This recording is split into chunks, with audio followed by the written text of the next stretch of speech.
I look forward, Mr. President, to talk to you about, obviously, Afghanistan, which is a big issue for us Pakistanis, because stability in Afghanistan means stability in Pakistan. We also want to talk about all three neighbors, Afghanistan, India, Kashmir, and of course Iran.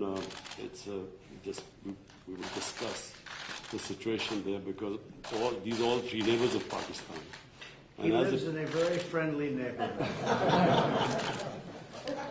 I mean, as if there are not already enough challenges. Mr.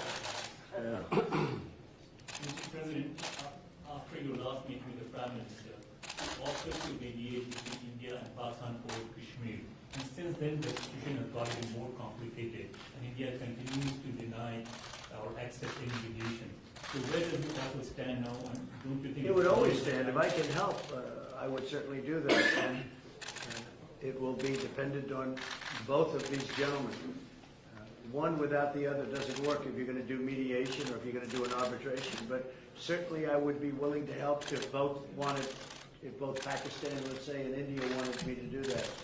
I am ready, willing, and able. It's a complex issue. It's been going on for a long time. But if both wanted it, I would be ready to do it. Mr. President, but the only thing is, reverting back to my question in the Oval Office on Kashmir, Yes. the thing is, you are asking both the parties to accept and agree. One is aggressor, violator of the UN resolutions, and plus non-compliance, plus merging Kashmir into its own territory. This is the kind of reporter I like. I like this reporter. How can you? Are you a member of this team, or are you? I'm not a member of this team. I'm an independent journalist. You're saying what you think. Let me complete my question, Mr. No, but I have to be requested.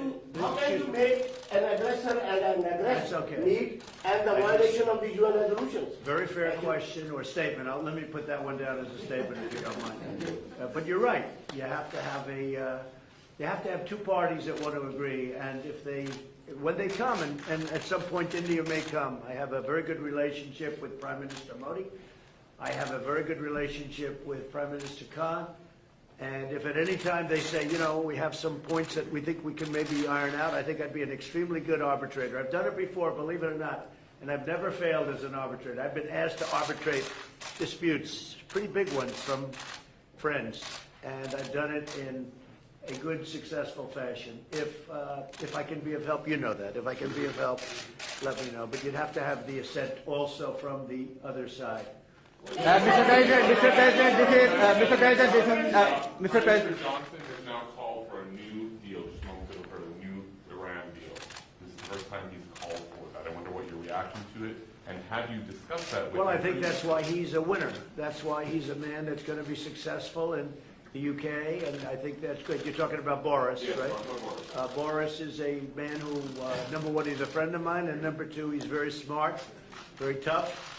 And he does want a new deal, because the other deal was ready to expire. It was a very short number of years left. All that money paid and wasted. You didn't have the right to inspect the appropriate sites. You were looking at sites that would never be used to create nuclear. The sites that they would use, we weren't allowed to inspect. What kind of a deal is that? And ballistic missiles. They're allowed to test ballistic missiles and other things. But one of the biggest things is the fact that the agreement is going to expire in a very short number of years. And what kind of a deal is that? We're dealing with countries. You have to go long term. So I respect Boris a lot, and I am not at all surprised that he was the first one to come out and say that. Mr. President, this is the first time. Mr. President, this is the first time. This is the first time. This is the first time. So this is Jazeb Ali from Airline Industry Pakistan. So this is the first time we get honest leadership like you in America. And in past, I agree with that. This is the first time you've had so in past, in We've past, had a lot of dishonesty, and they've treated Pakistan very badly. so in past, People in my position have treated Pakistan very badly. so in past, I think okay. that I wouldn't say Pakistan has treated us too well either, but maybe there was a reason. And in fact, I think there was a reason for it. So in past, you have said that you don't trust Pakistan. So when we have honest leadership, I and he, trust Pakistan, but people before me didn't, but they didn't know what they were doing. So it's just one of those little problems in life. You know, you know what I do? I trust this gentleman right here. And I do trust Pakistan. I know I have a lot of Pakistani friends living in New York. They're smart. Great negotiators, by the way, in case you had any questions. They're among the toughest negotiators in the world. So you are bringing people. And you know what? It's all going to work out. But if I can help, I'd like to help. But I don't think you've ever had a president that felt the way I do in a positive way about Pakistan.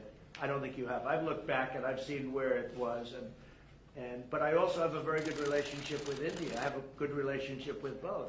So that if they decide to use that feeling among both, I think we can help out. But this has been a long-standing feud. This has been going on for a long time. So you're. Mr. President, yesterday on Share the Stage with PMO, he alleged that Pakistan is the hub of terrorism. Do you endorse that or do you disagree with that? Because you said that Pakistan has made a lot of terror. Well, I really have been pointing much more to Iran. I mean, Iran, if you look at that's been really the state of terror. I've been saying it's the #1 state of terror in the world. And the agreement we had does not cover that. It was not doing well. It was doing very poorly. And now Iran is doing very poorly. Iran is a different place than when I took over. When I took over the United States, when I became president, Iran was a real threat to the entire Middle East and maybe beyond. And now they're having very, very big difficulties, to put it mildly. So we'll see.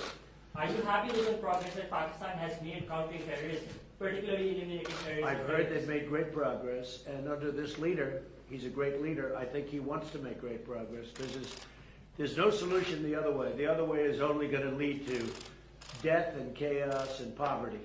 It's all it's going to lead to, and he understands it. Your prime minister understands it. Are you concerned about the human rights situation in Kashmir? About which? Human rights situation, human rights Sure, violations. I'd like to see everything work out. I want it to be humane. I want everybody to be treated well.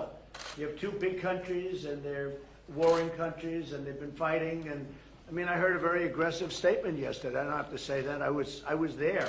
I didn't know I was going to hear that statement. I had said, but I was sitting there, and I heard a very aggressive statement yesterday from India, from the Prime Minister, and I will say it was very well received within the within the room. The statement itself, that was a big room. There were 59,000 people. But it was a very aggressive statement, and I hope that they're going to be able to come together, India and Pakistan, and do something that's really smart and good for both. And I'm sure there's always a solution. And I really believe there's a solution to that. If you can help the you might find a Nobel Prize. Mr. President. You've asked one already. Go ahead. Quickly. Make 1 second statement. Now, if Go ahead, make a you statement. can solve this outstanding issue of Kashmir, very likely and definitely you will be deserving a Nobel Prize on that. I think This I'll get a Nobel Prize for How a lot about of that? things. Mr. President. Mr. I think I'm President. going to get a Nobel Prize for a lot of things if they gave it out fairly, which they don't. Mr. President. They gave one to Obama immediately upon his ascent to the presidency, and he had no idea why he got it. And you know what? That was the only thing I agreed with him on. Mr. President, last time. Mr. Prime Sir, would you like to raise the issue of curfew, lockdown, and the capacities in Kashmir before President of America? You know, Mr. President, I was going to raise it in private, but it needs to be said that for 50 days, 8 million people are under siege by 900,000 troops.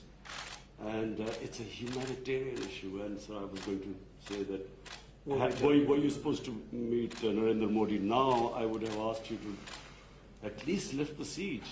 I mean, it's a huge humanitarian crisis taking place. Okay, so we're going to be talking about that We'll in a little discuss while. that. Mr. Prime Minister, what are your expectations from American President about the Kashmir issue? My expectations,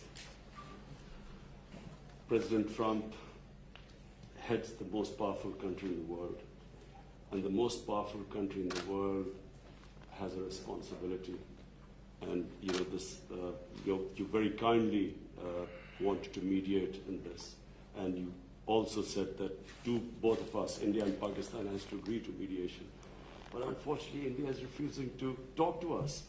So in this situation, I feel that this is the beginning of a crisis. I honestly feel that this crisis is going to get much bigger, what is happening in Kashmir. So we would like to talk about that later.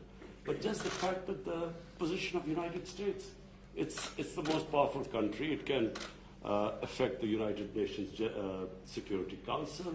It has a voice. So we look to the U.S. to put out flames in the world.